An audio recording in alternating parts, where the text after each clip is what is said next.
Hello दोस्तों, आप सभी का एक बार फिर से स्वागत है हमारे यूट्यूब चैनल हॉरीपीडिया पर।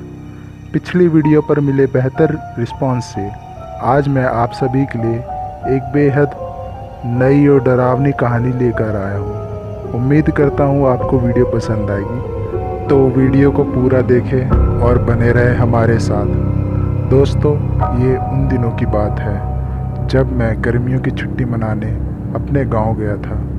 मैं वहाँ नया था तो मेरा कोई दोस्त भी नहीं था, पर जैसे जैसे दिन बीतते गए नए नए दोस्त बनते गए और अब हम साथ में ही खेलते और खूब मज़े करते हैं। फिर एक रात अचानक हमारे घर और आसपास के घरों की बिजली चली गई। फिर मेरे दोस्त घर पर मुझे खेलने के लिए बुलाने आए।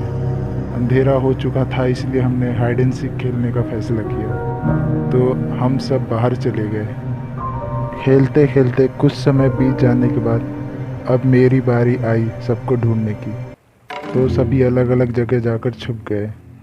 मैंने एक एक करके सबको ढूंढना शुरू कर दिया। धीरे धीरे मैंने सबको ढूंढ लिया। अब सिर्फ दो ही लोग बचे थे जिन्हें ढूंढना बाकी था, रोहित और रोहन।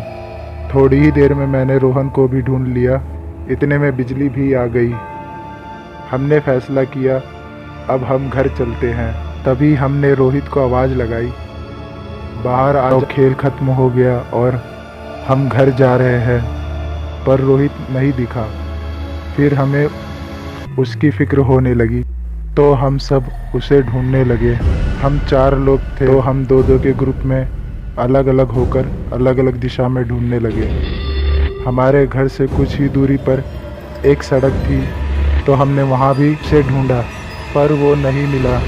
हम थककर बैठ गए। अब हमें उसकी चिंता होने लगी। फिर रोहन को उस जंगल का ध्यान आया। सड़क के उस पार एक जंगली मैदान था जहाँ बहुत सारे पेड़ पौधे और झाड़ियाँ लगी थी। उसमें इतनी जंगली झाड़ियाँ थी कि वहाँ कोई आता जाता नहीं था, इसलिए हमने भी इतना गौर नहीं किया। पर रोहन ने बोला एक बार चलकर देखते हैं, तो मैं और रोहन एक साथ वहाँ चले गए। बहुत घने पेड़ों और झाड़ियों से भरा वो जंगल थोड़ा डरावना तो लग रहा था, पर हम उसे ढूंढने लगे। फिर अचानक मेरी नज़र किसी पर पड़ी। ऐसा लग रहा था वहाँ कोई है। कहीं वह रोहित तो नहीं? मैंने रोहन से कहा, तो वह देखने चला गया और मुझे आवाज़ दी, जल्दी आओ, ये रोहित ही है। मैं पास गया और देखा वो बेहोश था। मैंने कहा मैं बाकियों को भी बुला लाता हूँ। इतने में हम सभी वहाँ इकट्ठा हो गए। रोहन का घर वहाँ से नज़दीक था, तो मैंने उसे पानी लाने के लिए भेज दिया और वह तुरंत भागकर पानी ले आया। मैंने रोहित पर थोड़ा थोड़ा पानी डाला और वह होश में आ गया। फिर हमने उससे पूछा, तुम यहाँ क्या कर रहे हो? हमने तुम्हें कहाँ कहाँ नहीं ढूंढा और तुम यहाँ मिले। यहाँ इस जंगली झाड़ियों में कौन छुपता है? तभी रोहित ने हमें सारी बातें बताना शुरू कर दी। उसने बताया मैं सड़क के कोने पर जो बहुत पुरानी झोपड़ी बनी थी उसी में छिपा था। पर कुछ ही देर में अचानक किसी के कदमों की आवाज़ आने लगी।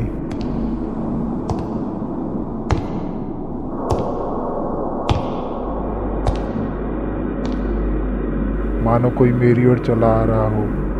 मैं डर गया, क्योंकि इतने सुनसान जगह पर कौन आ सकता है। तो मैं तुरंत बाहर निकलकर भागना शुरू कर दिया। पर वो कदमों की आवाज़ मेरे पीछे ही थी, मानो कोई मेरे पीछे भाग रहा हो। डर के मारे मुझे कुछ समझ नहीं आ रहा था क्या करूं। तभी मुझे वो जंगल दिखाई दिया और मैं उसमें झाड़ियों के बीच जाकर छुप गया। पर ऐसा लग रहा था मानो वो सड़क पर ही खड़ा होकर इंतज़ार कर रहा हो, क्योंकि कुछ अजीब आवाज़ें अभी आ रही थी।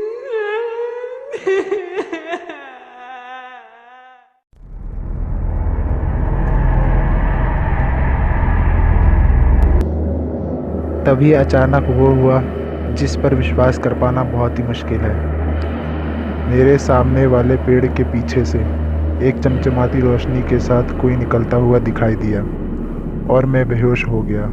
उसके बाद क्या हुआ मुझे कुछ भी याद नहीं। और अब तुम सबको देख रहा हूँ। उसकी इन बातों पर किसी ने भी ध्यान नहीं दिया, क्योंकि वो थोड़ा मजाकिया स्वभाव का था, तो सभी ने ये कहा ये सब मनगढ़ंत कहानियाँ बता रहा है हमें डराने के लिए। उसकी इन बातों पर किसी ने ज़्यादा गौर नहीं किया और हम घर चले गए। पर रोहित बार बार यही कह रहा था कि वो सच बोल रहा है, पर सब उसकी बात को नज़रअंदाज कर रहे थे। ये वाकई सच था या रोहित के द्वारा कोई मनगढ़ंत कहानी? और अगर ये सच था तो उस पेड़ के पीछे से कौन निकला? क्या उसी की वजह से रोहित की जान बची, या फिर ये सब एक मनगढ़ंत कहानी थी? जानने के लिए ज़रूर देखें इस वीडियो का अगला भाग। दोस्तों, आप सभी को क्या लगता है, क्या रोहित सच कह रहा था या नहीं? अपनी राय कमेंट में ज़रूर बताएं। वीडियो पसंद आए तो लाइक कीजिए और अपने दोस्तों के साथ शेयर कीजिए।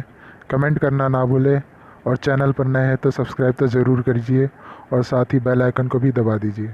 Thank you and bye.